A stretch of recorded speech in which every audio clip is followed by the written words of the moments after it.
training ng isang fraternity na nagpaliga para makatulong sa mga kababayang nangangailangan sa Western Saudi. Yan ang handog kabayan sa TV Andy Relo.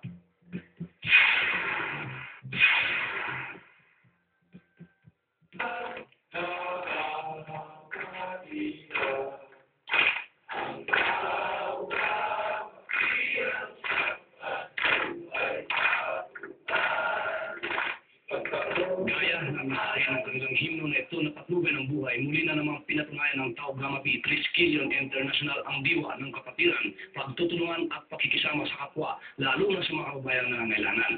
Naglunsad sila ng third Basilwig at mula sa tinita ng proyekto ay nagsagawa sila ng iba-ibang proyekto na sumentro sa pangangailangan ng distressed OFWs sa bahay kalinga dito sa Jeddah.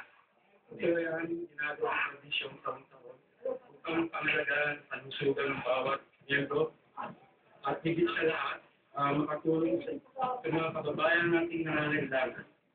Mula sa pundong nakalap sa Benefit Basiguli ay nagsagawa sila ng sagip tulungan at computer literacy program kung saan mahigit 50 kababayang runaways ng Philippine Consulate ang nakinabang. Ang mga nakaraang proyekt namin tungkol sa paggawa at pag-ayos ng mga higahan ng mga nakatalaga sa consulate at ang mga special training namin sa computer at iba pa ng tulay na dalawang OFW at nagmalapitan ng mga amo at ang pagbibigay tulong katulad ng mga medisina, pagkain para sa mga Pilipinong nakatira ngayon sa konsulada.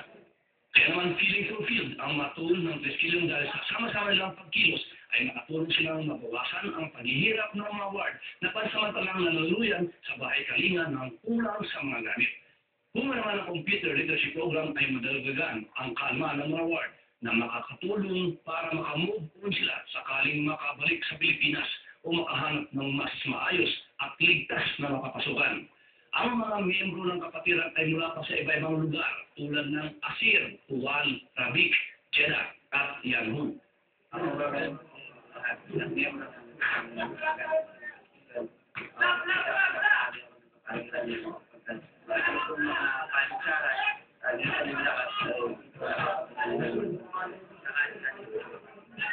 Nana, kahit wala kami kayo, nakikita pa rin po kayong lahat.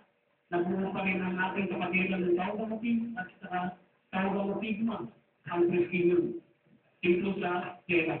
Hindi pa sila halos nakakabwelo sa dami ng proyekto. Ito at meron ng nakakasang proyekto ngayong buwan. Magsasagawa sila ng bloodletting para naman sa mga pasyente ng Ministry of Health dito sa Jeddah at suportado ng Saudi government.